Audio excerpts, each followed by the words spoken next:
Hey, good morning, guys. So it's what day is it? Monday. I know that the 30th, I guess. That means today is exactly the start of 4 weeks, the fourth week of this journey. So today will be my last day in Ohio. Everything willing weather-wise. I'm looking out the window here, and it sounds like rain. I got to look at the forecast and see how that plays out. I haven't had a day yet where I've left in the rain. I've experienced some rain out there, but we'll see how that goes. Who would have thought I'd be leaving Ohio and into Indiana after 3 weeks? Pretty crazy, really. But I like to use my morning recaps to talk about the day before, and one video couldn't do justice to yesterday. But I'm gonna try. Maybe it'll be a longer video, maybe a two-parter. But there's a couple of stories I would definitely want to cover in here. So most of you have shared some of my journey yesterday. I talked last night about a specific thing with Margie. Anyway, I left Laura and Mark's home in the morning and was heading west to Van Wert. The night before, I was contacted by a gentleman named Scott. He lives a little south of my direction of where I was going, and that's a joke between him and I at this point, the deep south, in a town called Rockford. And at the same time, I had a young lady reach out to me and say, "Hey, in the morning, do you have a place yet? You can kind of stay here, maybe." So I kind of looked up where she was. She was in Van Wert. It was a Sunday, which was kind of my rest day. So the fact it was only 14 miles away was a little bit easier on the legs. And that's where I set out for. I didn't want to be rude to Scott. I also wanted to keep my options open in case something happened. And on my way up there, so I reached out to, I think her name's Kylie, and said, "Hey, is that offer still open?" And she said, "Well, let me check with my husband. He won't be back until, I won't know for sure. He's working until about noontime." So I was already on the road and had to go a different direction to Scott and Van Wert. And when I looked at Scott's home, it was about 25 miles, and that's a lot for a rest day. So I was kind of hoping that Kylie would come through, and but I didn't know any better, so I was going to walk to Van Wert and then head south to Scott if I had nowhere to go. Definitely wanted to meet him. Um, and then, lo and behold, Margie pulls up on me, waving frantically from her car, kind of so excited from the other side of the road, and I waved back, and unbeknownst to me, what would transpire next. So Margie pulled around and said, "Are you the guy walking across the country?" I said, "I am." So I was hoping to meet you. I was hoping to see you. I said, "Well, will you take a picture with me?" So she said, "Sure." So she got out and took a picture. And she said, "Well, if you don't have a place, you can stay with me tonight." And she starts telling me directions to her home. Uh, and she said, "I'm heading to church." And I said, "Well, can I go to church with you?" And she, "Oh my God, yes, oh my God." So she maybe shouldn't say, "Oh my God, going to church." But we got in the car and we headed back to where I came from, Delphos, to this majestic church. And we walked in and she said, "Can I change? I'm sweaty and want to put on a dry shirt." So she said, "Yeah, I'll take you around the back." Because she serves at the church, so she was able to get into the kind of back room and did a quick change. And we walked out just as Mass was starting. And I sat out there with her and we went through Mass. And I think I shared some of the stories with you. I don't want to try to be too redundant. Where a gentleman I met on my very first day reached out to me. He's here in town. He lives out here. And he caught up with us at Margie's house. Of course, they knew each other and they rekindled and just sat there sharing their stories, and that was amazing. And then as the day went on, I got at least two, maybe three people that said, "Hey, where are you at? I'd like to bring you a care package," and told them where I was at, and they rolled up the Margie's driveway, apparently the meeting place in Van Wert, and they got out. And Margie, I know you. She knew her father, her mother, whoever. I hemmed that dress for you. I did this. It was crazy.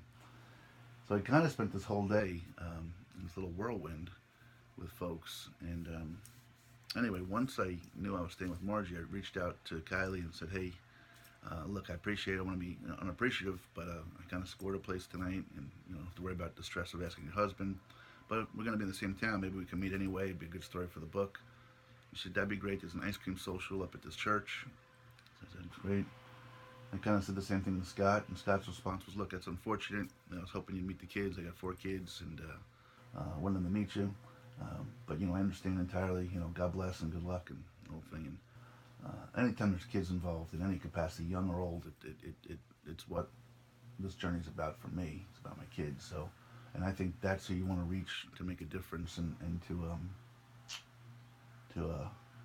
talk to about pointing the thumb and explaining what pointing the thumb means. A lot of people don't know. A lot of people have heard of me now, but don't know me from jump. They're just catching on the back end because somebody said friend him, like him. They don't know there's a whole backstory to it and what point the thumb means. And sometimes I forget that and assume everybody knows.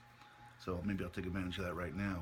To me, and it's applicable to Scott's family, pointing the thumb to me, it has several meanings, but the big one is the mantra I use with my kids, which is point the thumb, not the finger, right?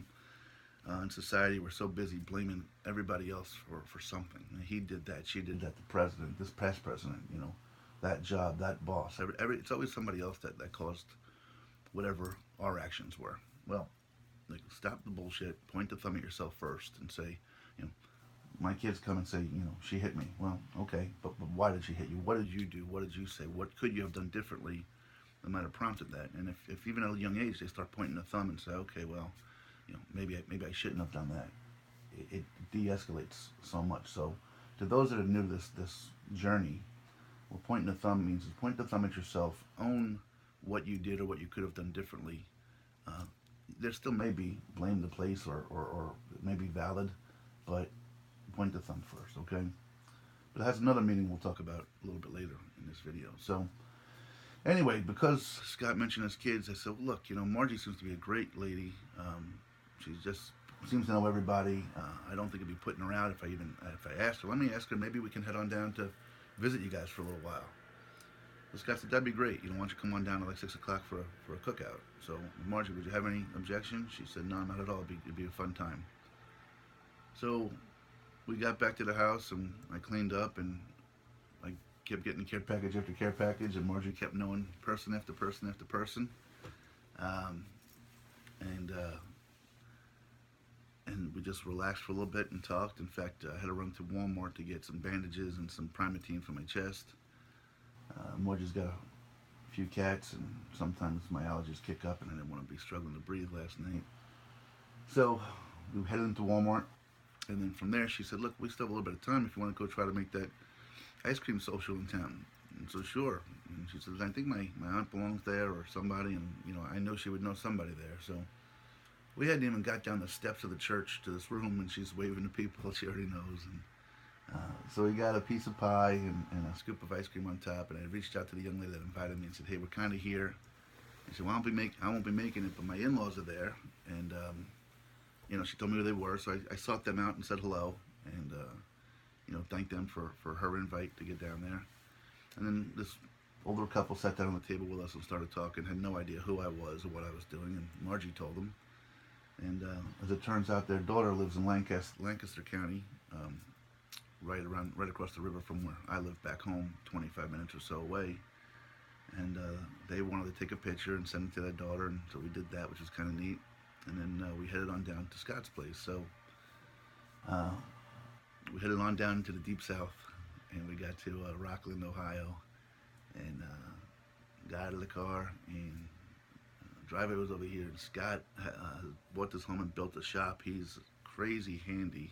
And I wanted to pump up some of the stuff he does, and he's just so low-key. He's like, no, I want to take pictures. He makes these wood-burning stoves and these incredible fire pits out of steel. And he had made his own shop, poured his own concrete. Big guy, but it was just strange. He comes out with overalls covered in grease and soot, and almost looks like the Texas Chainsaw Massacre guy. And we started laughing, but I can't really explain it. I don't know what he saw in me that he reached out to me. I don't know what it is about him, but sometimes you just look and start talking to somebody, and it's a little bit like talking to yourself. I'm far from perfect, and I'm not trying to attack Scott right now. I'm far from perfect. I think I'm a pretty decent guy. I try to tell it like it is, and I pride myself on trying to be real. I don't want to be phony in any way, shape, or form. And I can't really explain it. I've never been a farmer. I have no mechanical skills whatsoever. From that regard, if I tried to help Scott, he'd be, look at this bumbling idiot. But we just talked, and at least I can speak for me, just felt like, I don't know, felt like I was part of the family. I'd never met the guy before. So we talked. He's into some old-time country music. We talked about some of that, and put some music on. He showed me his shop, and the home a little bit and his 5 acres. And his wife grew up 2 homes down. Her dad was still farming the land yesterday as we were there. Margie was kind of talking with the kids, and at one point his daughter's name is Michael, spelled really cool. I think it's Mykl, but she comes out. They found 2 field mice, and she's actually keeping them as pets. Look, but they weren't the typical field. They're teeny tiny little things, so cute. I think one was Dasani, and I forgot the other's name. But you know, just good people and good family. So that was a really good part of the day. Was just kind of hanging out in the afternoon, unwinding. One of the things with Scott that me and my friends do is, we kind of bust on each other. We kind of bust on each other and have a sarcastic humor and take shots at each other and things like that. And some people don't know how to take me and my sarcasm. Sometimes it's been difficult sometimes in the professional world, but my friends know that I'd do anything for them, and that's why they don't take anything in a sensitive fashion or anything like that. Well, Scott was much the same way. We kind of trading barbs and being sarcastic with each other and having a great time. But the other thing that I wanted to talk about, and I want to give it some real time on here. I'm trying to talk about some things that are not just, hey, here's what we did yesterday, here's what I'm doing today. I talked about a woman who is on the transplant wait list.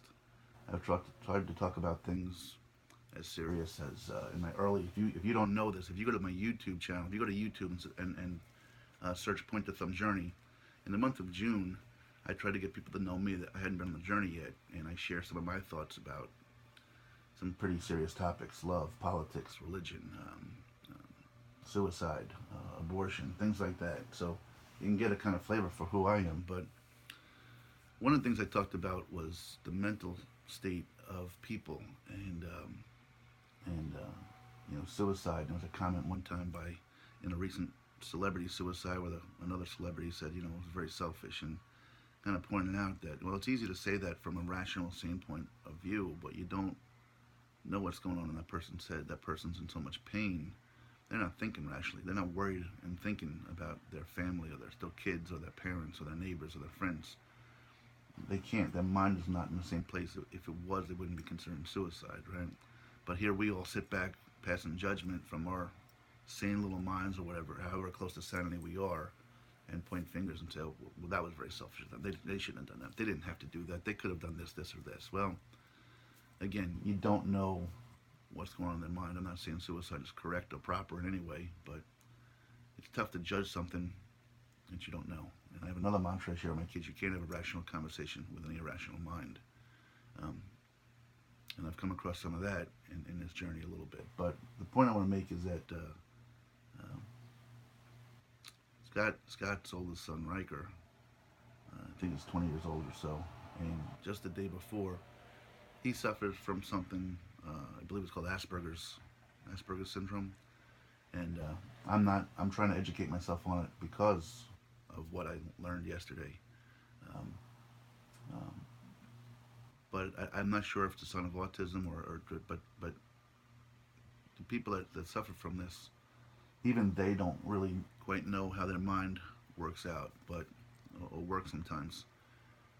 Certainly a highly intelligent kid, very polite, very, very friendly to me.